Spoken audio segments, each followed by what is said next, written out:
2026 অনুষ্ঠিত হচ্ছে ত্রয়োদশ জাতীয় সংসদ নির্বাচন। আমাদের অভিজ্ঞতা বলছে দেশে বারবার সরকার পরিবর্তন হয়, জনপ্রতিনিধি পরিবর্তন হয়, কিন্তু দুঃখজনকভাবে শ্রমিকদের জীবনমান, সামাজিক সুরক্ষা ও নিরাপত্তা নিশ্চিত হয় না। অথচ এই রাষ্ট্রের অর্থনৈতিক অগ্রগতি এবং এই শিল্প অঞ্চলে উন্নয়নের শ্রমিকদের অবদানই সব থেকে বেশি। ঢাকা 19 সংসদীয় আসনে মূলত সাভার উপজেলার আশুলিয়া এবং সাভারের কিছু অংশ নিয়ে গঠিত।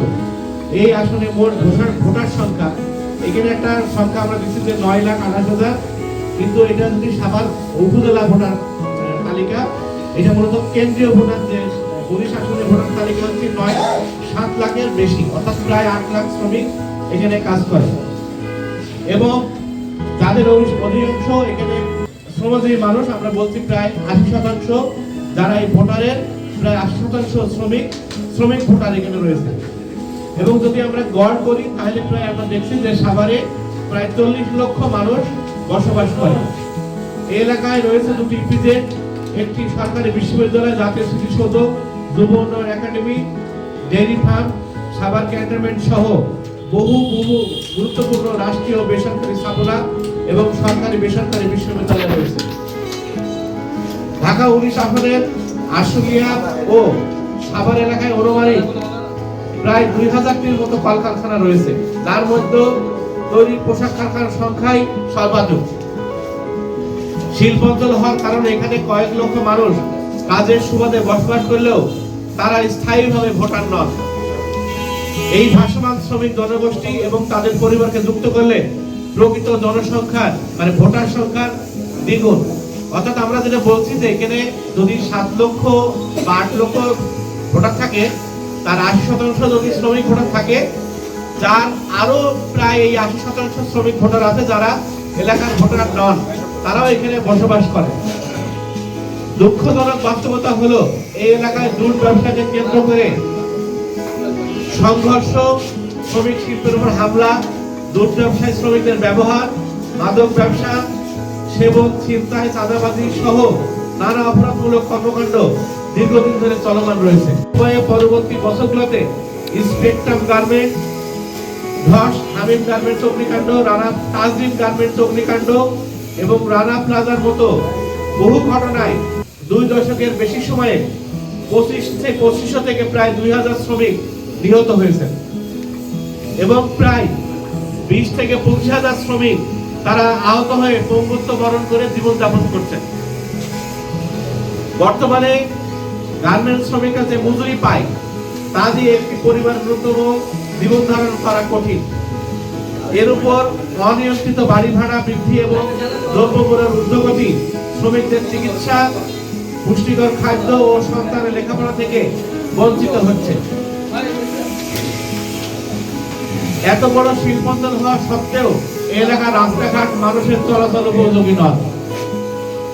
পর্যাপ্ত পরিমাণ পয়ঃনিষ্কাশন ব্যবস্থা না থাকার রাস্তায় জলবদ্ধতার সৃষ্টি হয়, শ্রমিকদের নোংরা পানির মধ্য দিয়ে চলাচল করতে হয়। আবার রাস্তায় আলোকসজ্জা ও সিসি ক্যামেরা না থাকার রাতে কাজ শেষে বাড়ি ফেরার পথে শ্রমিকরা ঢাকা 19 আসন থেকে নির্বাচিত সংসদ সদস্য আগামী শ্রমজীবী মানুষের কথা সংসদে তুলে ধরবেন এবং নিচের 6 দফা দাবি বাস্তবায়নের কার্যকর উদ্যোগ গ্রহণ করবেন বলে আমরা মনে করি। আমাদের এই 43টা শ্রমিক সংগঠনের পক্ষ থেকে এবং সাভারের এই শ্রমিকদের গার্মেন্টস শ্রমিকের পক্ষ থেকে আমাদের 6 দফা দাবি, সেটা আমরা আপনাদের সামনে তুলে ধরছি। 1 নাম্বার, জনসংখ্যা অনুপাতে সরকারি উদ্যোগে শ্রমিক কলোনি, সরকারি স্কুল ও কলেজ, ডে কেয়ার সেন্টার, খেলার মাঠ এবং বার্ন ইউনিট সহ 500 শয্যা বিশিষ্ট আধুনিক হাসপাতাল নির্মাণ করতে হবে। 2, জলবদ্ধতা নিরসনে দ্রুত কার্যকর পয়ঃনিষ্কাশন ব্যবস্থা নিশ্চিত করতে হবে।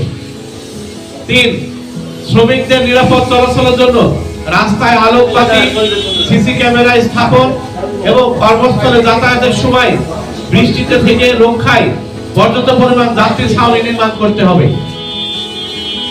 4, জুট ব্যবসায় কেন্দ্র করে সহিংসতা, মাদক ব্যবসা, সেবন ও ছিনতাই, চাঁদাবাজি সহ সব ধরনের অপরাধমূলক কর্মকাণ্ড বন্ধে কঠোর ব্যবস্থা গ্রহণ করতে হবে।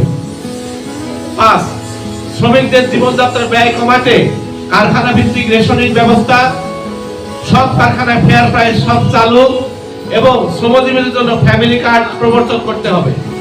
পাশাপাশি অনিয়ন্ত্রিত বাড়ি ভাড়া বৃদ্ধি রোধে বাড়ি ভাড়া আইন কঠোরভাবে বাস্তবায়ন করতে হবে।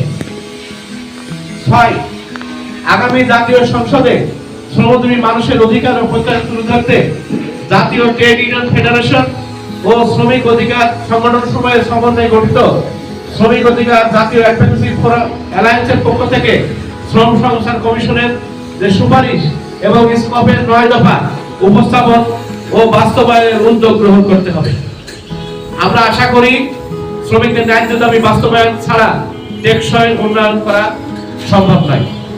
ধন্যবাদ সবাইকে। 9 দফা আমাদের শ্রমিকদের দাবি আরো অনেক বেশি, কিন্তু আমরা চাই যে আগামী, আপনারা জানেন যে গতকালকেই এখানে সাভার যে 19 নম্বর আসনে সর্বমোট 11 জন ক্যান্ডিডেট ছিলেন, সেখানে 3 জন ক্যান্ডিডেট প্রত্যাহার করার পর এখানে 13 জন ছিল, এখন 9 জন ক্যান্ডিডেট এখানে প্রতিদ্বন্দ্বিতা করবেন এবং এই আশুলিয়া সাভারে এই অধ্যুষিত শ্রমিক অধ্যুষিত এলাকায় এখানে শ্রমিকদের যে দাবি, অর্থাৎ শ্রমিকদের ভোটেই কিন্তু তাকে নির্বাচিত হতে হবে। আমরা আশা করি তারা যে কমিটমেন্ট এবং তারা যে নির্বাচনী ইস্তেহার দিবেন, সেই ইস্তেহারে এই 6 দফা দাবি এখানে থাকতে হবে। আমরা আজকে আমাদের এই সংবাদ সম্মেলনের মাধ্যমে আমরা সাভারে এই 6 দফা দাবি তুলে ধরছি এবং যারা এখানে নির্বাচনী প্রতিদ্বন্দ্বিতা করবেন জাতীয় ইলেকশনে, তারা যাতে এই 6 দফা কমিটমেন্ট দেয় এবং 6 দফা বাস্তবায়নের উদ্যোগ নেবে, তাদেরকেই এই শ্রমিকরা তাদের পাশে থাকবে এবং তাদেরকে ভোট দিবে।